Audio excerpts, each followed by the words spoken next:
পারস্য উপসাগরীয় দেশ ইরানের আকাশ যখন শত্রুর ছোড়া মরণাস্ত্রের কালো ধোঁয়ায় আচ্ছন্ন, ঠিক তখনই কূটনৈতিক আকাশে ছুড়ে দেওয়া হলো একটি বার্তা। ইরান একা নয়, তার পাশে আছে সামরিক শক্তিতে হৃদয় কাঁপানো রাষ্ট্র, দেশটির অন্যতম মিত্র চীন। যখন ইসরায়েল ও যুক্তরাষ্ট্রের যৌথ অভিযানে ইরানের সর্বোচ্চ ধর্মীয় নেতা আয়াতুল্লাহ আলী খামেনেকে হারিয়ে দেশটি দিশেহারা প্রায়, ঠিক সেই সময়ই বেজিং থেকে এলো ভ্রাতৃত্বের অন্যতম বার্তা। মধ্যপ্রাচ্যের সংঘাতের কেন্দ্রবিন্দুতে ইরান, আর সেই ইরানের পাশে দাঁড়িয়ে প্রকাশ্যে অবস্থান নিল চীন।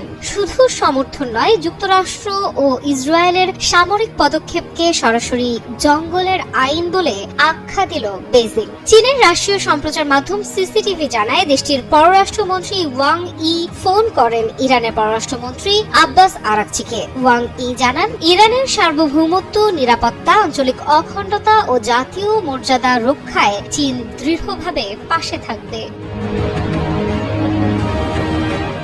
শুধু তাই নয়, তিনি স্পষ্ট ভাষায় যুক্তরাষ্ট্র ও ইসরায়েলকে সামরিক অভিযান বন্ধের আহ্বান জানান।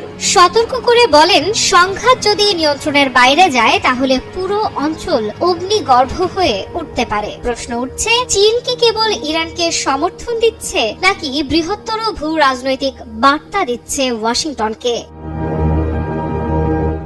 ওমানের পররাষ্ট্রমন্ত্রী বদর আল বুসাইদির সঙ্গে আলাপেও একই সুর, যেখানে ওয়াং ই অভিযোগ তোলেন, জাতিসংঘ সনদের নীতি লঙ্ঘন করে ইরানের বিরুদ্ধে যুদ্ধ উস্কে দেয়া হয়েছে। অর্থাৎ বিষয়টি এখন শুধু আঞ্চলিক নয়, আন্তর্জাতিক আইন ও ব্যবস্থার প্রশ্নও জড়িয়ে গেছে। চীন আরও বলে, প্রয়োজনে জাতিসংঘ নিরাপত্তা পরিষদের মঞ্চ ব্যবহার করে তারা সক্রিয় ভূমিকা নেবে। কূটনৈতিক ভাষায় এটি বড় সংকেত, বেইজিং সরাসরি বৈশ্বিক আলোচনায় ইস্যুটি তুলতে প্রস্তুত। বিকাশ পেমেন্টে 10,000 টাকার বেশি অফার, শপিং চলছে তো।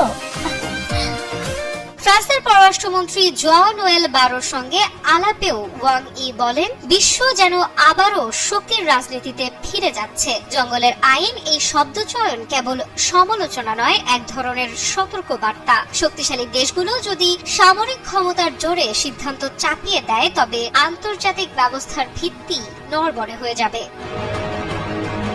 ইরানের পারমাণবিক ইস্যু নিয়ে চীনের অবস্থান পরিষ্কার। ওয়াং ই মনে করিয়ে দেন, এই সংকটের স্থায়ী সমাধান সামরিক পথে সম্ভব নয়, আলোচনার টেবিলে ফিরতেই হবে। অর্থাৎ চীন নিজেকে কেবল সমর্থক নয়, সম্ভাব্য মধ্যস্থতাকারী হিসেবেও তুলে ধরছে। বিশ্লেষকদের মতে এটি মধ্যপ্রাচ্যের সংঘাতের চেয়েও বড় কিছু। এটি শক্তির নতুন সমীকরণ। একদিকে যুক্তরাষ্ট্র ইসরায়েলের সামরিক জোট, অন্যদিকে চীনের কূটনৈতিক ছায়া ইরানের ওপর। এটা কি নতুন মেরুকরণের সূচনা?